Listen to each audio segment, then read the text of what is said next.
Bonjour à tous. Je fais cette petite vidéo pour vous parler du tribalisme d'État, un avatar, un explosif que le régime prépare pour justifier la guerre au Cameroun. Une guerre qu'elle prépare pour faire face à son échec, la faillite et le gré à gré. Les Camerounais parlent bien du tribalisme, mais plus au sens de la tribalité qu'au sens de la rivalité entre tribus. Parce qu'ils s'imaginent qu'une telle situation ne peut pas déboucher sur une guerre civile compte tenu de la structure sociale du Cameroun. C'est pour cela qu'ils admettent tous le terme tribalisme d'État. Qui dit sujet sensible implique précision et mise en garde. Cette vidéo n'est pas faite pour exacerber les sentiments tribaux ou bien pour pointer une tribu ou une autre. Il s'agit de présenter des faits qui montrent que le régime veut brandir le tribalisme pour justifier la division et la guerre qu'elle va nous faire au profit de la France et de la jouissance et du vol de nos ressources. Autre précision pour bien saisir cette envie d'exacerber le tribalisme au Cameroun comme alibi d'une guerre civile, c'est le contexte international, c'est-à-dire que les Blancs pensent que les Africains sont très nombreux et qu'il faut réduire ces populations par tous les moyens.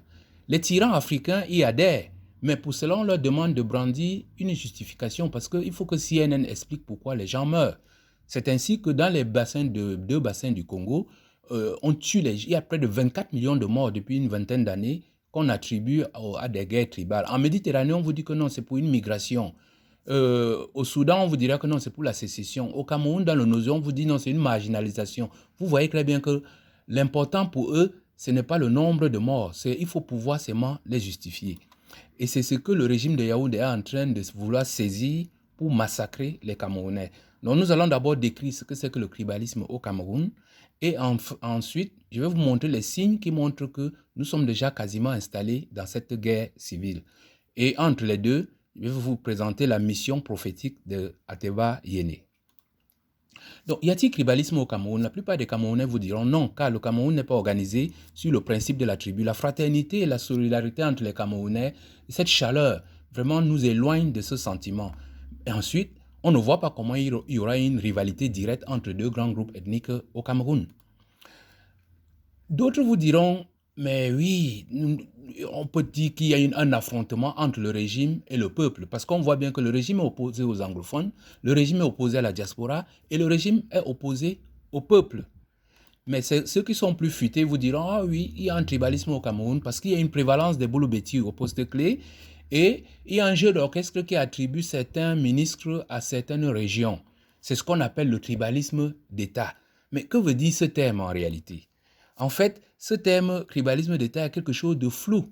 C'est une nébuleuse, un avatar, un alibi, qui va surtout servir à faire croire qu'il y a un tribalisme fantôme au Cameroun, ce que les Camerounais, par une sagesse, vont accepter, car cela laisse croire que personne n'est indexé, aucune tribu n'est indexée, et la vie continue. Mais en fait, la communauté internationale est avertie qu'il y a un tribalisme, ce qui va servir de justificatif et de cache-sexe pour toutes sortes de déflagrations sociales. Je vous ai déjà dit tout à l'heure que le plus important, c'est de justifier.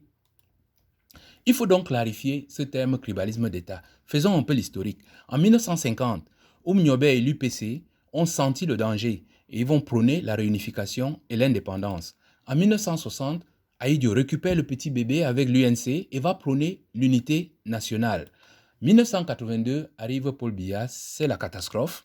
Il va prôner la division et la fourberie et c'est le déraillement. C'est l'installation du tribalisme Boulou-Béti, donc initié par la France et exécuté par les Ndongo, les Ona, les Monodjana, avec quelques figurants du nord, du littoral et de l'ouest. Et le mot d'ordre, c'est notre tour. Donc partout où vous allez au Cameroun, on vous dit c'est notre tour, c'est notre tour. Le plan quinquennal va être abandonné, il y aura la destruction de toutes les structures du Cameroun, pillage des caisses, des remaniements à outrance, tous les concours, toutes les bourses sont réservées au Boulou-Béti. Et quand vous voulez parler, on vous dit c'est notre tour. Et bien sûr, ça ne va pas plaire aux Camerounais. En 1984, il y aura un coup d'État qui, au lieu d'affaiblir ce tribalisme, va plutôt le renforcer. Car à cette occasion-là, tous les jeunes officiers du Nord seront balayés, tous les jeunes cadres dynamiques du Nord qui étaient dans les grandes entreprises seront systématiquement balayés et remplacés par les Boulou-Béti. Il y aura un remaniement à outrance, ce qui va caractériser ce qu'on appelle la maturation du tribalisme Boulou-Béti. Et c'est dans ce contexte que va arriver en 1991 le multipartisme. Et là, ils vont comprendre qu'ils ne peuvent pas faire tout seuls. Ils vont resserrer les rangs, rappeler les putschistes, rappeler les gens du Nord, et vont former un petit cercle qu'on appelle la mangeoire, mais ils vont, pour ne pas, comment dire, pour contenter les caciques du tribalisme Bouloubeti, on va inventer le terme pays organisateur. Nous sommes dans une équipe ou dans un championnat, mais c'est nous les pays organisateurs. Mais en 2000, va débarquer Saint Charles Ateba Eyene. Je dis que c'est un saint, parce que Ateba Eyene va sacrifier sa vie comme Jésus-Christ. Jésus-Christ avait donné sa vie pour enlever le péché sur l'épaule des hommes. Ateba Eyene va donner sa vie pour enlever le péché de ce tribalisme Bouloubeti sur l'épaule du grand peuple du centre-sud. En fait, il va mettre un terme à cette fourberie de pays organisateurs. Ateba Eyene va faire principalement deux choses. Il va clarifier la définition de ce tribalisme Bouloubeti, qui est en fait une affaire d'un cercle familial et amical. C'est une bande de mafieux qui ont mis la main sur notre pays. Il va dédouaner par là tout le peuple du Grand Sud. À l'époque, il n'y avait pas encore les multimédias comme aujourd'hui, mais avec les télévisions et tout, maintenant, on sait qu'Ateba Eyene avait terriblement raison. Le peuple du Grand Sud n'a rien à voir avec ce tribalisme-là. En 2000, également, le régime va créer le BI pour combler l'appui du Sud et va faire de tous les soldats du Sud la chair à canon. Donc, c'est le métier officiel des enfants du Sud. Et va aussi autoriser certaines frasques du Grand Sud. Mais en 2014, quand ils vont tuer Ateba Eyene, ils vont se rendre compte que le prophète avait fait son travail. Tout le Cameroun sera en deuil. Tout Yaoundé sera en deuil pour montrer au régime que cette histoire-là, c'est une affaire de ce cercle familial de mafieux. C'est ainsi que les caciques du régime vont réinventer un nouveau terme, le socle granitique. Donc après la mort d'Ateba Eyene, on va abandonner le pays organisateur, on va inventer le nouveau terme socle granitique, c'est-à-dire que tous les enfants du Sud n'ont qu'un métier, soldat, chair à canon. Et puis on va leur dire que le métier de mototaxi, ce métier d'élite, est réservé exclusivement aux enfants du Grand Sud. Et évidemment, on leur donne le droit de faire quelques bêtises, c'est-à-dire que les abus des sudistes sont un peu tolérés partout sur l'ensemble du territoire. Vous avez très bien compris que la définition du tribalisme d'État, c'est en fait un tribalisme Bouloubeti sans le peuple Bouloubeti. En fait, c'est le RDPC. C'est ce cercle de mafieux qui ont confisqué tout, ils ont bloqué notre pays. La présidence n'est pas accessible à personne. Le président a disparu, il n'y a aucun conseil. On n'a aucun moyen de savoir comment le pays est géré. Tout argent qui entre au Cameroun est littéralement détourné. Donc, mais les Camerounais ne sont pas dupes. Famen Ndongo lui-même vous parle de socle granitique, mais Maurice Kamto parle de concours pour être boulot. Arrêtez que vous dites que toutes les représentations diplomatiques savent ce qui se passe au Cameroun avec cette histoire de tribalisme d'État. Patrice Nganan vous dit de Paul Biya au dernier soldat du BI, ce sont les boulous. Fridolin Kay vous dit que c'est la bouloutisation du pouvoir. Donc, pourquoi donc activer le tribalisme maintenant? Parce que le régime a compris que le seul moyen de passer au-delà de cet échec, de cette faillite et transmettre le pouvoir à leurs enfants, c'est de faire une guerre. Et il faut bien justifier cette guerre. Et le peuple camerounais dit non. Et c'est le clash.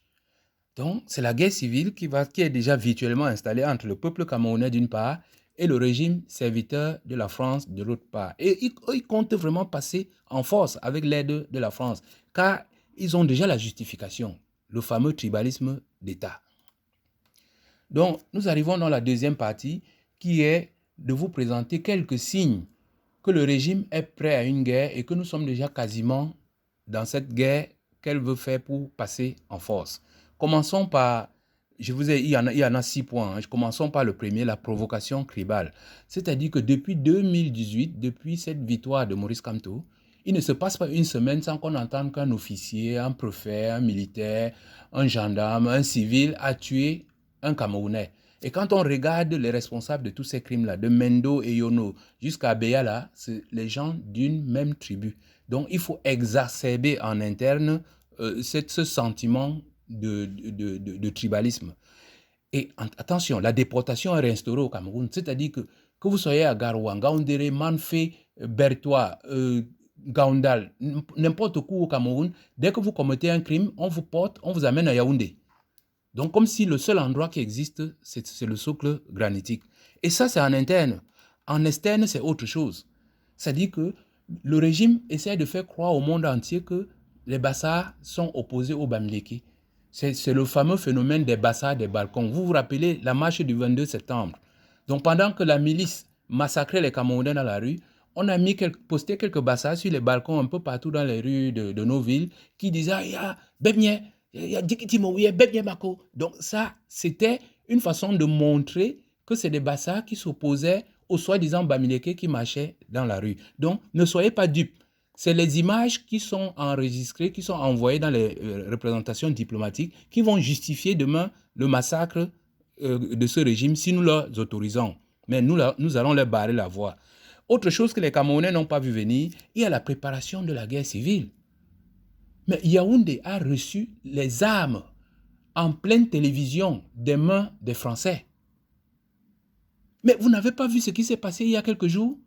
Des Français sont arrivés avec des armes de répression pour remettre à M. Betty Assomo dans une cérémonie officielle. Mais on nous explique que non, c'est pour la MINUSCA. La MINUSCA est basée où? À Bangui, en République centrafricaine. Or, les Centrafricains ne veulent pas de cette MINUSCA, ils ne veulent pas de ces armes, puisqu'ils sont déjà fournis par les Russes et les Rwandais. Et si c'était pour les Rwandais, si c'était pour la RCA, pourquoi on n'a pas allé remettre ces armes-là à Bangui? On nous explique que non, c'est pour la MINUSCA camerounaise, comme s'il y avait une MINUSCA camerounaise. Ça n'existe pas. Mes chers amis, la France vient de remettre officiellement les armes à ce régime pour nous craquer, si nous nous laissons faire. Autre aspect, c'est ce fameux rapport de force. Je vous ai déjà dit ici qu'eux, ils pensent, comme cette mafia a mis la main sur les armes de notre pays, ils vont en profiter pour nous massacrer. Mais nous leur dirons non, car la force revient toujours au peuple. L'autre aspect qui est souvent utilisé par les turiféraires sur tous les plateaux de télévision ces derniers temps, c'est le monopole de la violence légitime. Ils vous disent l'État a le monopole de la violence légitime. Mais dans cette assertion, ils oublient le mot légitime. Ce qui est légitime, c'est ce qui est conforme à la loi, c'est ce qui est conforme au droit, c'est ce qui est conforme à la justice, à l'équité. Messieurs les criminels, tuer des enfants comme ça sur le dos de leur maman, tirer sur Maître Ndoki ou sur Célestin Diamène dans la rue, ce n'est pas légitime. Nous n'allons plus accepter ce genre de bavure. Nous allons pas accepter cette violence illégitime. Et l'autre aspect qu'on a retiré aux Camerounais et qui n'ont pas réalisé très vite, c'est la légitime défense. M. Antangandi nous dit que la vente des pistolets automatiques est suspendue sur tout l'étendue du territoire. M. Ndji, on n'a pas attendu votre notice pour nous équiper. Nous sommes prêts. La légitime défense est l'autorisation donnée par la loi de se défendre, de se protéger lors d'une attaque. Ça veut dire que si vous êtes dans votre maison, un soldat du BI arrive pour tirer sur vous. Si vous avez une arme, vous avez le droit de vous défendre. Vous n'allez pas nous enlever ce droit, monsieur. Nous refusons de déposer les armes. Voilà, avec ce dernier exemple, j'arrive à la conclusion pour vous dire, mes frères, mes amis, je rappelle à tous les Camerounais, je rappelle surtout au peuple Bassa Bamileke, à la France. Quand il dit au peuple Bassa Bamileke, parce que la France les a en ligne de mire. C'est les seuls peuples qui ont combattu les Français lors de l'indépendance. Donc, la France et la communauté internationale, nous leur disons que nous n'allons pas accepter cet alibi pour nous massacrer. Et nous allons nous défendre et par tous les moyens. Et pour finir, pour ceux qui, comme nous sommes dans un domaine de croyance au Cameroun, pour ceux qui n'y croient pas, je vais vous poser deux questions.